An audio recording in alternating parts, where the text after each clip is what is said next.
전도서 말씀입니다. 전도서 말씀. 우리 구속사적으로 성경을 쭉 개론하고 있는데요. 21번째입니다.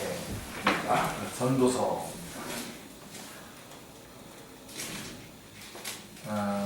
전도서 12장 13절 말씀이 요절 말씀입니다. 전도서 12장 13절 말씀 같이 한번 보겠습니다. 보고 암송도 여러분 하시면 참 좋겠습니다. 12장 13절 말씀 같이 한번 읽겠습니다. 전도서 12장 3절 13절 말씀입니다. 일의 결국을 다 들었으니 하나님을 경외하고 그의 명령들을 지킬지어다. 이것이 모든 사람의 본분이니라. 아멘. 전도서의 주제는 하나님을 경외하라. 이것이 사람의 본분이다 라고 하는 말씀입니다. 전도서는 다윗의 아들 예루살렘의 왕 전도자의 말씀이라 라고 이렇게 1절이 시작을 하고 있습니다. 자, 여러분 여기서 뭘 감추고 있는지 아십니까? 솔로몬이라고 하는 이름을 감추고 있는 것을 보게 됩니다. 자, 왜 그랬습니까? 하나님께서 솔로몬을 전도자로 세우신 데는 인간이 헤아릴 수 없는 섭리가 그 안에 있는 것입니다. 3장 11절에서는 하나님이 하시는 일의 시종을 사람으로 측량할 수 없게 하셨도다 라고 말씀하고 있는데, 이는 바로 전도자 자신을 두고 하는 말로 여겨집니다. 왜냐하면 솔로몬의 타락이라고 하는 악을 선으로 바꾸셔서 전도자로 삼으셨기 때문입니다. 자, 다윗의 타락을 통해서는 하나님께서 허물의 사함을 받고 자신의 죄가 가려진 자는 복이 있도다 라고 함으로써 칭의 교리를 계시케 하셨습니다. 그런데 이제 이 솔로몬의 타락을 통해서는 오늘 전도서 1장 14절에서 말씀하는 것처럼 내가 해 아래서 행하는 모든 일을 보았노라. 보라, 모두 다 헛되어 바람을 잡으려는 것이로다 라고 한 하나님을 떠난 삶의 무가치함을 깨닫게 해서 일의 결국을 다 들었으니 하나님을 경외하고 그의 명령을 지킬지어다 라고 하고, 사람의 본분이 무엇인가 하는 참도를 전해주게 하셨으니까, 다윗의 타락을 통해서는 구속의 역사, 칭의 교리를 계시해 주셨고, 솔로몬의 타락을 통해서는 사람의 본분이 무엇인가에 대한 말씀을 계시해 주신 것입니다. 그래서 인간 솔로몬은 감추시고 자신을 전도자라고 소개하고 있는 것입니다. 이는 마치 사도 바울이 전에는 비방자요, 박해자요, 폭행자였다라고 했는데, 그러한 사도 바울을 이방인의 사도로 세우셔서 후에 주를 믿어 영생 얻는 자들에게 본이 되게 하려 하심이라고 하는 그것과 같은 섭리인 것입니다. 그러므로 전도서는 솔로몬의 만년, 아주 솔로몬의 마지막 때의 저작으로 여겨집니다. 그래서 솔로몬이 굉장히 악을 많이 행했는데 마지막에 가서 이런 것들을 다 깨닫고 주님 앞에서 깨달은 후에 기록한 저작으로 여겨집니다. 하나님은 솔로몬에게 지혜만 주신 것이 아니라 구하지 않는 부귀와 영화까지 심히 많이 주셨습니다. 자, 그렇다면 솔로몬에게 부귀와 영화를 주시는 하나님은 그가 타락할 것을 모르셨단 말입니까? 자, 지혜를 허락하신 하나님은 솔로몬의 타락도 허용하신 셈입니다. 그래서 여러분, 우리 요즘에 이렇게 성경을 강의하거나 이런 부분들을 많이 보면 마치 그 한 인간, 어떤 한 인간을 본받기를 원하는 그런 이유의 성경 강의나 또 아니면은 성경 통독에 관한 책들에서 많이 나오는데, 이렇게 쭉 보면 이 핵심을 잊어버리고 이 구석사적인 그 핵심을 잊어버리고 그 어떤 사람을 놓고 그 사람을 본받아라 하는 그런 것을 굉장히 강조하면서 얘기하는 것을 보게 됩니다. 네, 강조해야 되죠. 그런데 그거가 가능합니까? 우리의 힘으로 불가능하죠. 그렇게 따라가기가. 그래서 보면은 솔로몬도 보면 하나님께서 허용하셔요. 허용을 하시는 겁니다. 여러분 다윗의 범죄도 하나님께서 그거 왜 못 막으셨겠습니까? 하나님께서 다윗을 왜 범죄를 못 막았겠습니까? 왜 못 막을 수 없겠습니까? 막으시죠. 막으실 수 있죠. 근데 허용하셨어요. 자, 그래서 하나님께서 지혜를 허락하셨는데 솔로몬에게 타락도 허용을 하신 겁니다. 권세는 왕이요 지혜는 추종을 불허하고 부귀영화는 비할 자가 없었던 솔로몬이 밑바닥까지 타락했던 뼈아픈 경험이 만약에 없었다면 불신자들이 추구하는 모든 사상과 욕망과 심리 상태를 꿰뚫어 보고 있는 전도서는 기록되지 못했을 것입니다. 이런 맥락에서 예표의 인물인 솔로몬과 실체이신 예수 그리스도 간에는 유사성과 상이성이 있습니다. 자, 먼저 유사성을 보면 어떤 면이 비슷하냐면 다윗의 자손으로 성전을 건축한 것, 지혜가 충만하여 그 소문을 만방에 떨친 것, 또 인생의 밑바닥까지 낮아진 것 등은 유사성입니다. 비슷하죠? 자, 이 점을 히브리서 4장 15절은 우리에게 있는 대제사장은 우리의 연약함을 동정하지 못하시리가 아니요 모든 일에 우리와 똑같이 시험을 받으신 이로되 죄는 없으시니라 라고 말씀하고 있습니다. 그러나 상위성은 솔로몬과 우리 예수님과의 상위성은 솔로몬은 자신의 죄로 말미암아 시궁창까지 타락하여 인생의 고락을 경험했지만 우리의 전도자 되시는 예수 그리스도께서는 우리의 죄를 위하여 우리의 연약을 친히 체류하신 분이시오. 자기를 낮추시고 십자가에 죽기까지 낮아지신 분이십니다. 자, 우리 주님은 대속제물이 되시기 위하여 우리의 연약을 체험하셨으나 솔로몬은 타락으로 인해서 인생의 허물을 체험했다는 점이 결정적으로 다른 점입니다. 그러므로 전도서를 기록한 솔로몬은 자신을 왕이라고 하지 않고 뭐라고 얘기하면 전도자라고 소개하고 있는 것입니다. 전도자라고 하는 말이 7번 나와요. 7번 등장하는데 하나님께서는 모든 사람들이 추구하는 지위와 명예와 권세와 부귀와 쾌락 등을 다 누리다가 헛됨을 경험한 솔로몬을 전도자로 세우셔서 전도서를 기록해 하신 것입니다. 이는 마치 박해자 바울을 들어서 로마서를 기록해 하신 것과 같은 섭리라 하겠습니다.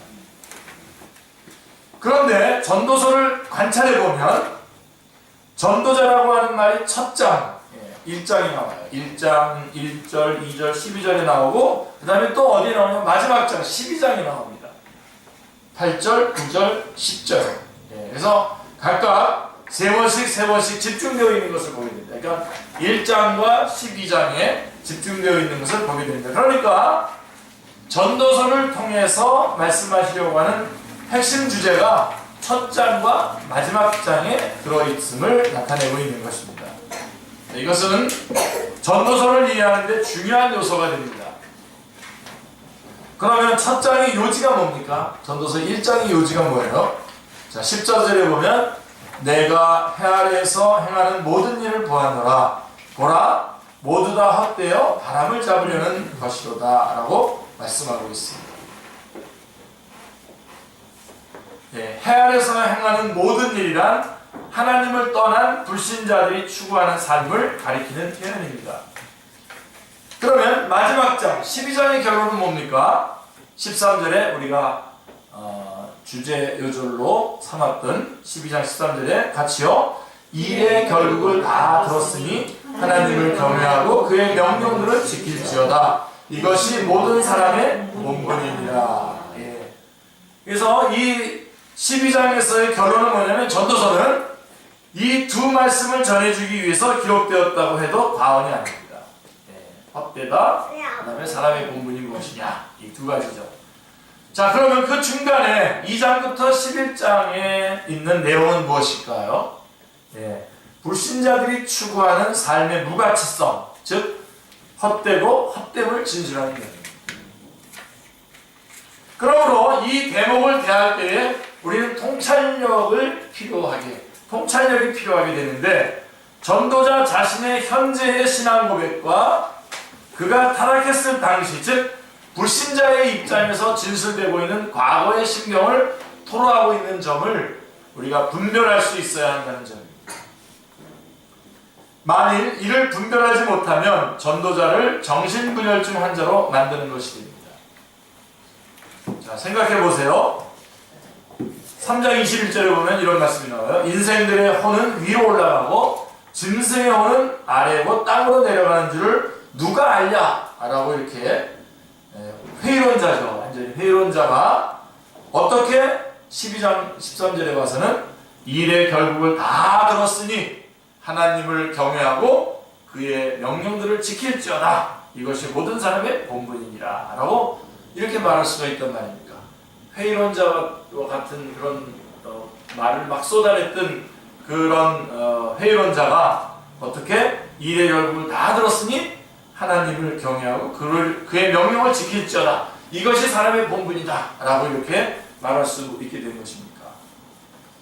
자, 그러므로 2장에서는 전도자가 타락했던 당시를 진술하는 내용이 있는데, 천하 인생의 종신토록 생활함에 어떤 것이 쾌락인지 알까 하여 3절에, 그 다음에 노래하는 남녀와 인생들의 기뻐하는 처와 첩들을 많이 두었노라 8절, 그 다음에 10절에 무엇이든지 내 눈이 원하는 것을 내가 금하지 아니하였다 라고 이렇게 말합니다. 즉 세상 사람들이 추구하는 모든 것을 마음껏 누려봤다는 겁니다. 그래서 얻은 결론이 뭐라고요?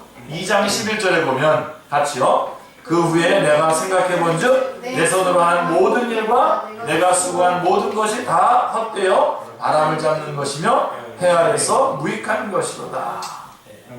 이렇게 결론을 내리고 있는 것입니다. 그러면 자, 어째서 만족이 없습니까? 왜 만족이 없는 겁니까? 3장 11절에 보면 하나님이 사람들에게는 영혼을 사모하는 마음을 주셨기 때문입니다. 할렐루야. 절대로 여러분 부인하지 마시기 바랍니다. 여러분들 이 땅에 거 다 움켜쥐면 한번 나중에 후회해도 되니까 한번 다 내가 가져갔으면 좋겠다 그러시는 분들이 계실 텐데 왜 그런 헛된 수고를 합니까? 결국은 하나님께서 우리에게 영혼을 사모하는 마음을 주셨기 때문에 그 어떤 것도 우리를 결코 만족시킬 수 없습니다.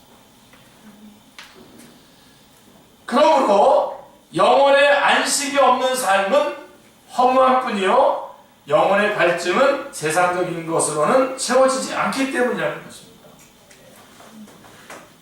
자, 이런 맥락에서 전도서에는 해 아래라고 하는 말이 29번 나옵니다. 해 아래. 그 다음에 헛되다고 하는 말이 39번이나 나옵니다. 그래서 이런 것들이 등장함으로써 핵심적인 역할을 하고 있는 것입니다. 어찌하여 이처럼 인생은 헛되게 되었습니까?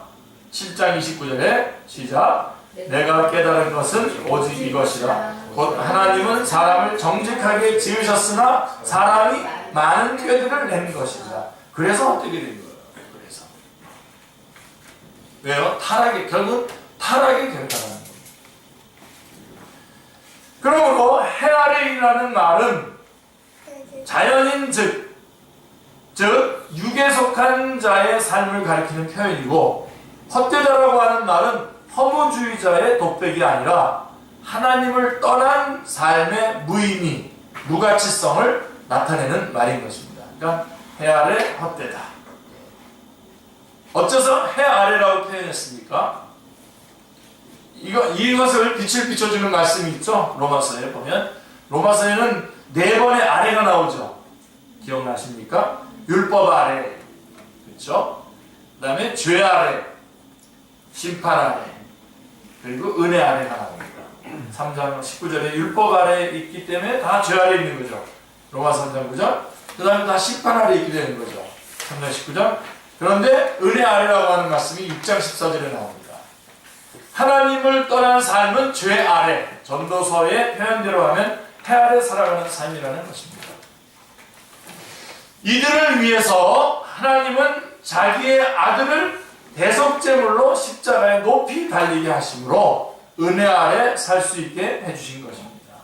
아멘. 자, 모든 사람은 예외 없이 해 아래서 살아가고 있지만 하나님을 경외하는 사람들은 해 아래라고 하는 일반 은총만으로 사는 사람들이 아니라 은혜 아래라고 하는 특별 은총, 그 예수 그리스도로 말미암아 우리에게 생명을 주시는 그 특별 은총 아래 살아가는 사람들인 것입니다. 자, 이런 맥락에서 전도서의 구조를 관찰해 보면 해 아래 모든 것이 헛되고 헛되다. 그러니까 하나님을 경외하라는 내용의 4개의 단락으로 이루어져 있음을 보게 되는 것입니다. 그래서 해 아래 모든 것이 헛되고 그 다음에 헛되다. 그러니까 하나님을 경외하라. 자, 첫 번째 단락의 결론은 3장 14절입니다. 자, 이런 구조가 4개의 단락으로 되어 있는데 첫 번째 단락의 결론이 3장 14절에 나오는데요. 같이 읽겠습니다. 하나님께서 행하시는 모든 것은 영원히 있을 것이라 그 위에 더할 수도 없고 그것에서 덜할 수도 없나니 하나님이 이같이 행하심은 사람들이 그의 앞에서 경외하게 하려 하심인 줄을 내가 알았도다. 그 다음에 두 번째 단락의 결론은 5장 7절인데요. 시작. 꿈이 많으면 헛된 일들이 많아지고 말이 많아도 그러하니 오직 너는 하나님을 경외할지니라. 계속 뭐죠? 하나님을 경외하는 겁니다. 그 다음에 세 번째 단락의 결론이 뭡니까? 7장 18절 시작. 너는 이것도 잡으며 저것에게도 내 손을 놓지 아니하는 것이 좋으니 하나님을 경외하는 자는 이 모든 일에서 벗어날 것입니다. 그 다음에 네 번째 단락의 결론도 8장 12절인데요. 시작. 죄인은 100번이나 악을 행하고도 장수하거니와 또한 내가 아니 하나님을 경외하여 그를 경외하는 자들은 잘 될 것이요. 자, 그러면서 악인은 잘 되지 못하며 장수하지 못하고 그날이 그림자와 같으니 이는 하나님을 경외하지 아니함이니라 라고 경고하고 있습니다. 그래서 도달하게 되는 결론은 뭐냐? 같이요. 12장 1절 유명한 구절이죠. 시작. 너는 청년의 때에 너의 창조주를 기억하라. 곧 공고한 날이 이르기 전에 나는 아무 낙이 없다고 할 해들이 가깝기 전에. 자, 그렇게 하라고 권면하고 있으니까 젊은 날은 하라는 겁니다. 그리고 이렇게 결론을 내리죠. 총결론 12장 13절 시작. 일의 결국을 다 들었으니 하나님을 경외하고 그의 명령들을 지킬지어다. 이것이 모든 사람의 본분이니라. 그러니까 청년의 때에 창조주를 기억하라. 그리고 하나님을 경외하고 그의 명령들을 지켜라. 이것이 모든 사람의 본분이다. 그러면 일의 결국을 다 들었으니 하나님을 경외하라고 하는데 어떻게 하는 것이 하나님을 경외하는 것입니까? 자, 이제 핵심 이제 마무리. 이는 쉬운 듯하지만 중요한 문제입니다. 왜냐하면 예수 그리스도 없이도 하나님을 경외할 수 있는 것처럼 말해서는 안 되기 때문입니다. 여기서 예수 그리스도를 빼먹으면 안 되죠. 하나님 경외의 근본은 하나님과 화목해야만 가능해지는 것이고 하나님과 화목하게 하는 것이 가능해지는 것은 딱 하나밖에 없습니다. 예수 그리스도의 구속으로 말미암아 뿐입니다. 이 부분에서 확고해야 되면서 우리 하나님을 경외하는 것이 우리 인생의 본분인데 그럼 하나님을 경외하는 것은 어떻게 시작되느냐? 하나님과 화목해야 됩니다. 근데 하나님과 화목하기 위해서는 예수 그리스도로 말미암아 구속을 받아야 돼요. 그래서 결국은 이 전도서의 전체 결론이 뭐냐면 예수 그리스도를 믿으라는 거예요. 예수 그리스도를 믿어야 돼요. 예수 그리스도로 말미암아 하나님과 화목하게 돼야 돼요. 하나님과 화목하게 된 자가 하나님을 경외할 수 있는 것입니다. 그러므로 우선적으로 우리가 인식해야 할 점은 하나님은 사람을 정직하게 지으셨으나 사람이 많은 꾀를 낸 것입니다. 예. 타락한 인간은 하나님과 단절이 되어 있는 상태라는 점입니다. 그리하여 화목제물과 이것을 드려줄 중보자가 있어야 되는 겁니다. 예. 하나님과 화목해야 되는데 이 화목제물과 이것을 드려줄 중보자가 있어야 됩니다. 누굽니까? 다 같이 똑같이 표현해 보세요. 예수 그리스도. 예수 그리스도가 있기 때문에 화목할 수 있게 되는 겁니다. 그 예수 그리스도는 화목제물이요 또 중보자가 되어주신다. 자, 그렇다면 무엇이 하나님 경외인가는 분명해집니다. 아주 분명해집니다. 주님은 대답하십니다. 요한복음 6장 29절에 하나님께서 보내신 이를 믿는 것이 하나님의 일이니라. 하나님을 경외하노라고 한 주님 당시의 제사장, 서기관, 장로, 바리새인들이 어찌하여 심판을 당하고 멸망을 받았습니까? 그들이 예배를 드리지 않았기 때문이 아닙니다. 예배를 왜 안 드렸습니까? 그들이 얼마나 더 열심히 드렸습니까? 그게 아닙니다. 그것 때문이 아니라 하나님이 보내신 자, 즉 화목제물과 이를 드려줄 중보자를 배척했기 때문인 것입니다. 그들을 향해 주님은 요한복음 8장 42절에 같이요 하나님이 너희 아버지였으면 너희가 나를 사랑하였으리니 이는 내가 아버지께로부터 나와서 왔습니다. 나는 스스로 온 것이 아니요 아버지께서 나를 보내신 것입니다. 네, 주님은 그들을 향해서 이렇게 말씀하고 계십니다. 한마디로 하나님 경외는 예수 그리스도로 말미암아 가능해질 뿐 다른 길, 다른 방도는 없다는 것입니다. 아멘. 이 부분에 있어서 여러분 확고해야 됩니다. 전도자는 마지막에 이르러 자신이 한 말이 진리의 말씀들을 정직하게 기록하였느니라 12장 10절에 말하고 다 한 목자가 주신 바이니라 12장 11절에 그렇게 말씀하고 진리와 목자를 말씀하는데 진리와 목자는 누굽니까? 예수 그리스도입니다. 이 점에서 구속사의 진전을 볼 수 있어야만 합니다. 구약시대에는 하나님을 나의 왕이라고 말씀하고 여호와는 나의 목자라고 말했습니다.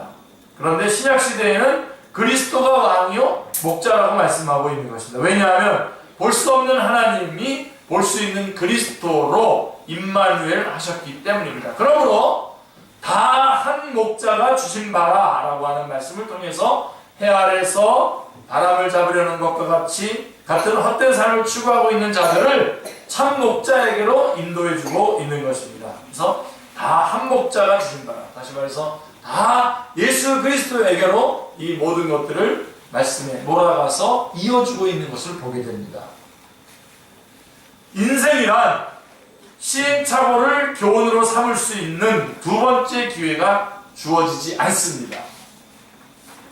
그러므로 전도서는 해 아래 살아가는 모든 사람들이 추구하는 온갖 것을 다 소유하고 경험해본 전도자의 뼈아픈 충돌을 통해서 읽는 이와 듣는 자로 하여금 슬피 울며 이를 가는 일을 당하지 않게 하시려고 하는 하나님의 또 다른 구원의 초청인 것입니다. 그러니까 이 전도서 전체는 하나님께서 더 이상 헛된 삶을 살아가지 않도록 사람들에게 예수 그리스도께로 오라고 하는 전도의 초청인 것입니다.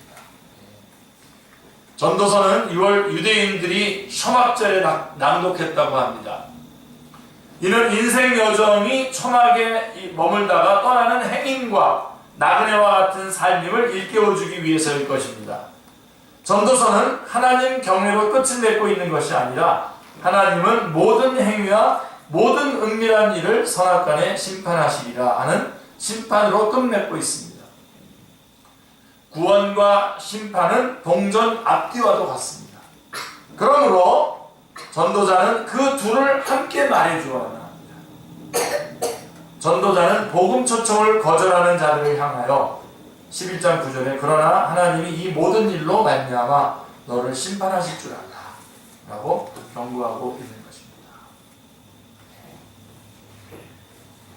여러분 예수 그리스도를 여러분의 구주로 참 구주로 영접하시고 하나님을 경외하는 인생의 본분 하나님을 경외하는 삶을 살아가시기 바랍니다. 하나님과 화목하지 않고는 하나님을 경외하는 삶을 살아갈 수가 없습니다. 하나님과 화목하는 길은 예수 그리스도로 말미암아 구원받는 것입니다. 예수님은 우리를 구원하시기 위해서 이 땅에 오셨고 십자가에 달려 돌아가시면서 다 이루었다고 말씀해 주셨습니다. 이 예수 그리스도를 여러분의 개인의 구주로 영접하시기 바랍니다.